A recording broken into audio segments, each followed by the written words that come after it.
So throughout the years, the Resident Evil franchise has introduced us to many memorable characters, but there is always that one character who seemed to be a constant fan favorite, a character who was featured in many games in the RE series and even the CGI movies, always showing his overall impact on the overall plot or giving us one of his famous one-liners. So the character that I'm talking about is none other than Leon Kennedy. So in this video, we'll break down how he was created as a character and what roles he played during Resident Evil 2 and his overall involvement during the Raccoon City incident. We'll also discuss what story changes they made in RE2 Remake that could impact what we'll see in a potential Resident Evil 3 remake. So before we do get started with the video, I just want to say my name is DeVuH, and I do cover a lot of Resident Evil and The Last of Us content on my channel. So if you guys enjoy those type of videos, then please feel free to like and subscribe for more content like this in the future, and possibly adding me on Instagram and on Twitter, where you guys can message me there at any time. Alright, so let's go ahead and start off this video with Leon's initial character design and how it was changed from the original version of Resident Evil 2 and how that changed with the finished product that we saw afterwards. So the concept for Leon's character was initially supposed to have him as a veteran police officer who was helping the other survivors in the Raccoon City Police Department, where he had more of a brash and straightforward attitude,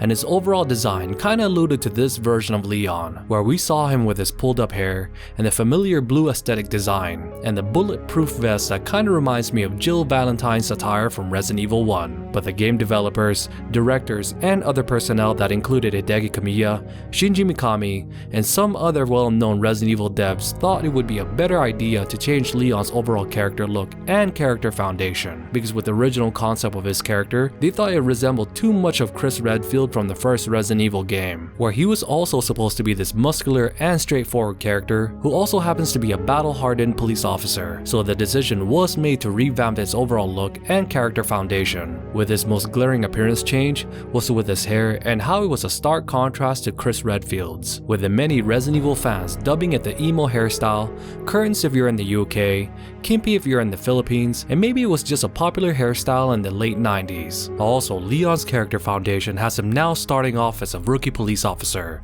instead of a veteran cop, with the decision for this portrayal was because they wanted to show him to be a bit more vulnerable to the events during the Raccoon City incident, with each new encounter with the many zombies and monsters having that tension factor, knowing that we're about to embark on this survival horror journey for the first time, using a rookie officer who himself doesn't have the combat experience like Chris Redfield.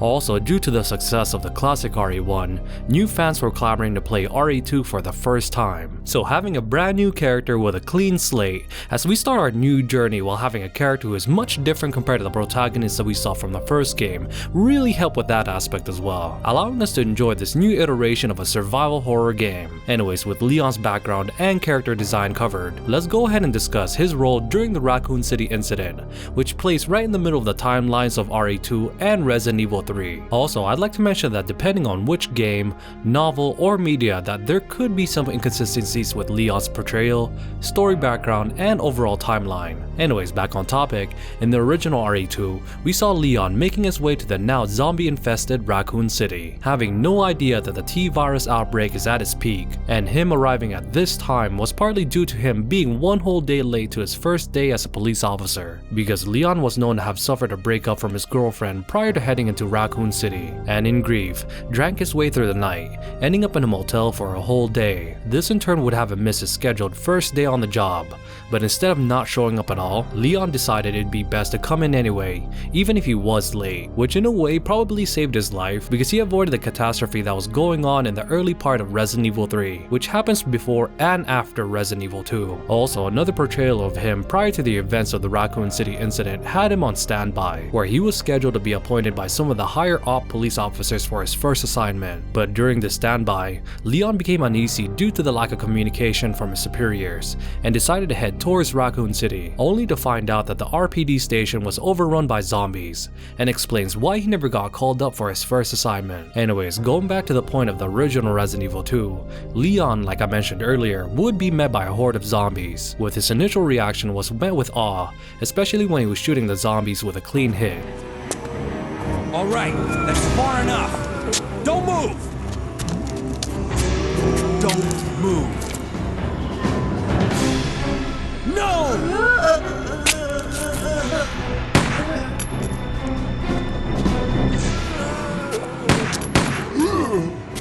What's up with that guy? That was a clean hit. This in turn would have him finally meeting up with the co-star of RE2, Claire Redfield. We're running out of ammo here. Oh! Wait! Don't shoot! Get down! We can't stay out here. Head to the police station. It'll be a lot safer. So Leon and Claire's journey will now intertwine throughout the game, with the two being in constant communication, where they both decided to find any survivors and getting out of Raccoon City, which leads to Leon meeting the mysterious Ada Wong and following his storyline of traversing the police department to only find out that one of the Umbrella's T-103 tyrant Mr. X is on the hunt for any survivors as well. What is that? Did he just come through the roof? Also, Leon would encounter William Birkin and his many G transformations. So depending on which character we play first in the classic RE2, we could go through Leon's Scenario B, where he fights both Mr. X and William Birkin, or go through Scenario A, where we have William as the sole main antagonist of the game. Also, this double scenarios in Resident Evil 2 had some RE fans debating on which storyline was actually canon, with the general consensus being that Claire's Scenario A, then Leon's Scenario B would be the official canon for the storyline, which is reinforced with the RE2 Remake's version, because Leon did have that final encounter with Mr. X in his Super Tyrant transformation.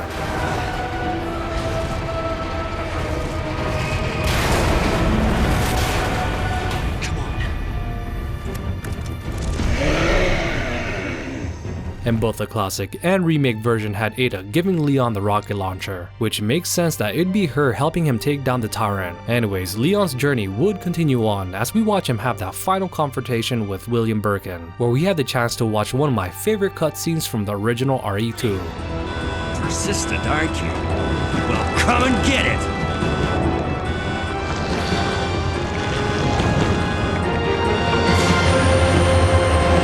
In the end, Leon's development from the start of the game as a rookie officer to him fighting some of the most memorable b.o.w.s in the Resident Evil series was great, which this sets up the great foundation that we'd see in his future iterations. But with the release of RE2 Remake, they gave the depiction of Leon having a much more grounded and realistic tone, a heavy contrast to what we saw from his version in RE6, which gives the groundwork for a potential Resident Evil 3 remake, because if Capcom is setting up the precedent of a more realistic tone of the game, it wouldn't be out of place to have Jill fill a similar role, though what changes it could make that would allow Jill to be a grounded character is yet to be revealed, where we can only take some notes on how they handled Leon in RE2 Remake and what small tidbits of information they gave us that would be a framework for RE3 Remake, where they would expand more on the concept of gameplay mechanics, changes to the storyline, and even revamping Jill Valentine like they did with Leon, but going more with the approach of a character who suffered from PTSD due to her experience in Resident Evil 1.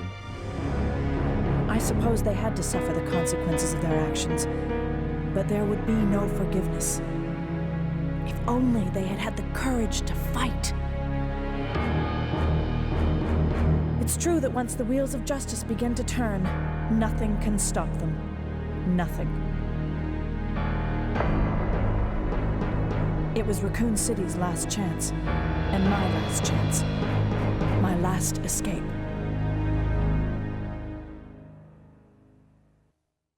Having that event looming over her, compared to Leon who came to Raccoon City with a clean slate, and lacking that battle experience that Jill went through. Anyways, in the end, Leon played a major role during the Raccoon City incident, where his role of being acquainted with Ada, helping Claire save Sherry, and taking down so many monsters fortified him as one of the most iconic and best characters in the Resident Evil history. Anyways, what do you guys think of Leon overall, and which version of him was your favorite?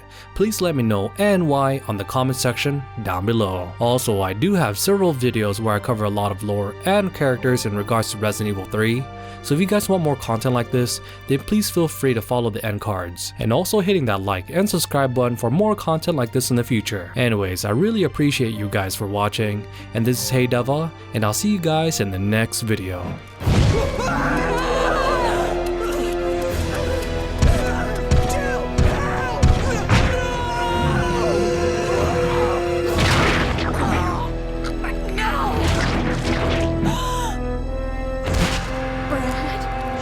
all.